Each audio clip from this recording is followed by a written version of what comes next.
Welcome back to the channel. I hope you all are having a great day. So, we want to talk Andrew Yang today, the sixth Democrat debate, his performance, and want to get a little bit into that today. So, Andrew, how did he feel? I think many of us all know by now that Andrew gave one of his best debate performances to date. Um, Andrew has basically went through this evolution now where he is gotten quite comfortable with how to deal with this very uncomfortable in the beginning debate setting. It didn't really lend itself to showing Andrew's best talents because of how it's designed. He's an information data guy, and these are very condensed, quick 1-2 answer, fast moving settings, and they don't really lend themselves to really solving any real problems or getting out any real information. These debates are more or less seemingly to do with just your character and how you deal in situations emotionally and things like that. And so they weren't working very well for Andrew because Andrew, being that data driven candidate who's going to really solve problems, where these debates are set up and framed to be nothing more than reality TV shows, and so that was very difficult for Andrew in the beginning. He had to kind of get started off kind of like a locomotive in the beginning, going very slow and speed up when he started to understand what was happening there. And he's now being able to do these quick fire answers, connect with the audience. And that's what they want, right? This is what these things are for. These debates, you can't solve America's problems in a sentence.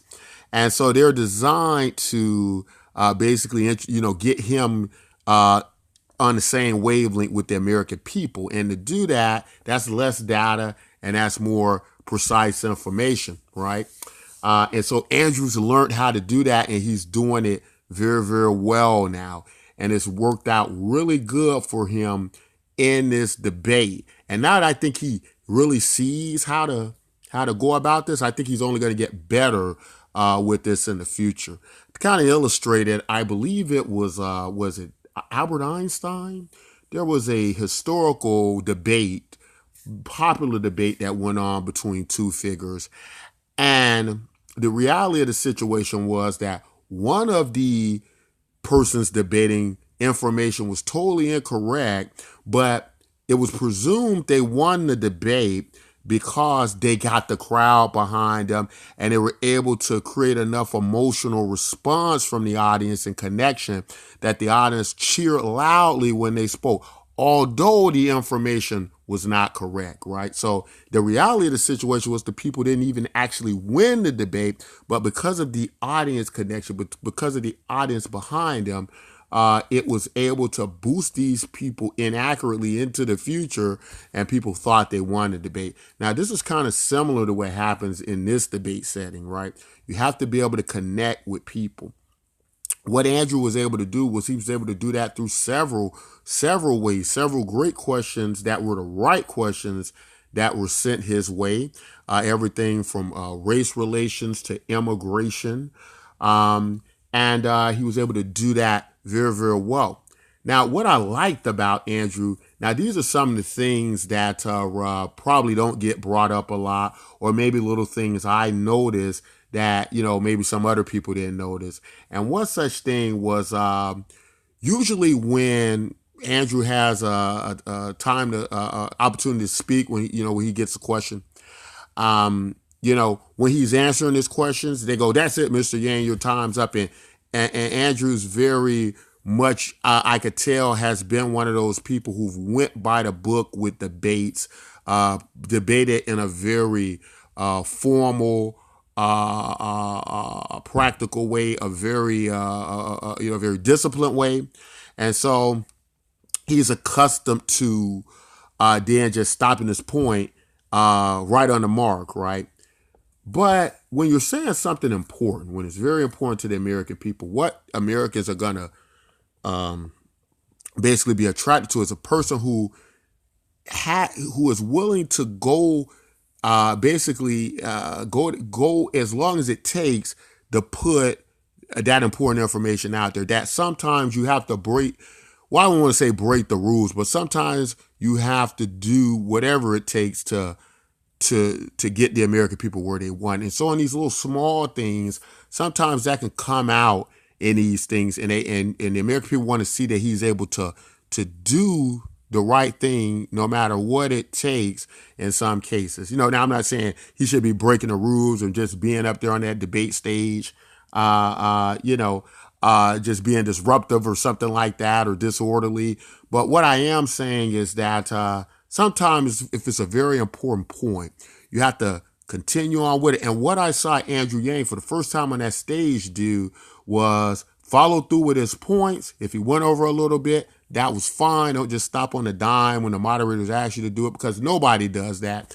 And deliver if it's very important, if it's that important to the American people. By you going over that little extra time, that shows the American people that it was just that important for you to say it, to keep going. And of course, you want to dial it back so that you're not just being rude and you're not just being that seen in that light. The other thing I thought was very interesting to show the definite changes in Andrew, and to show that Andrew can be that the candidate we need him to be if he has to go out to somebody for or something like that. He kind of threw in that little comment about the wine cave at the end when everybody was attacking Pete Buttigieg, right? So he went like he was saying, if we had democracy dollars, you wouldn't have to go in the cave and shake the money trees, right? Because Pete Buttigieg was under a lot of fire. But the crazy thing about Pete Buttigieg is they should call Pete Buttigieg Sly Pete, right? What was that show? Wasn't it like a show, something Pete, Sneaky Pete or something like that used to come up?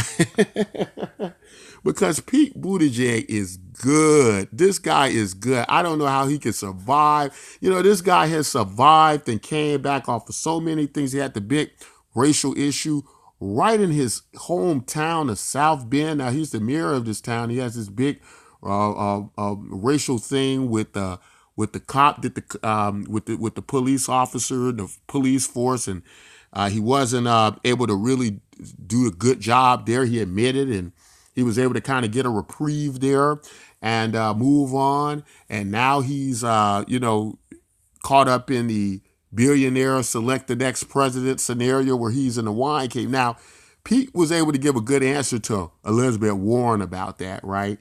And for those of y'all who watched the debate, you know what Pete said. He talked about, how he's the poorest candidate up there. He's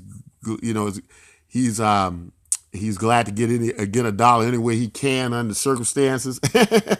But, the reality of the situation is that shows that, Pete Buttigieg is also vulnerable, right? This is the very thing that Donald Trump talked about when he was running, how so many candidates were bought and paid for, and they were probably under circumstances like Pete Buttigieg. But Pete Buttigieg still managed to wiggle out of that wine cave thing. He's just that good. But I do think that's going to stop his flow forward, into the future. It may not hurt his points right now, but I do think it's going to halt them going forward in the future. I don't think he's going to see a big rise. He is part of the losers of the sixth debate, and Andrew is obviously part of winners, right? Doing an excellent job. I'm very proud of how far Andrew Yang has come throughout this his campaign. So going forward into the future, I think Andrew just needs to keep doing what he's doing and basically dial it up even a notch, right? Get away from the numbers and data a little bit and just focus on relating to people, right? Tap into that emotional heartstring of people, right? When you talk about the freedom dividend and what it could do, that's another thing. I like that he brought back the freedom dividend, the democracy dollars. Those are the things that got him here. Keep pushing that. In fact, the fact he's got so far with it, I believe this is the time to even double down on it. Like every time he opens his mouth, it should be about the freedom dividend and the just to remind people that that is how he got there, right? And they know at this point he's not a one trick pony. From the vastness of where his campaign has went, at this point. So I think going forward into the future, would love to see Andrew just keep relating to, he talked about how moronic men are, and he was able to, I think, score some points with female women voters, which is obviously a good thing, right? That he can relate to everyone. He can relate to parents. When he talked about his son who has autism, and how it is become the new normal that we all have people in our families with special needs, and so there's a lot of people who relate to Andrew Yang, and of course he spoke about the reason he's the only person of color on that stage is because people of color, minorities, don't have the money to fund campaigns. They don't have the money to run into politics and be quite representative in politics to the point where they're able to change their surroundings.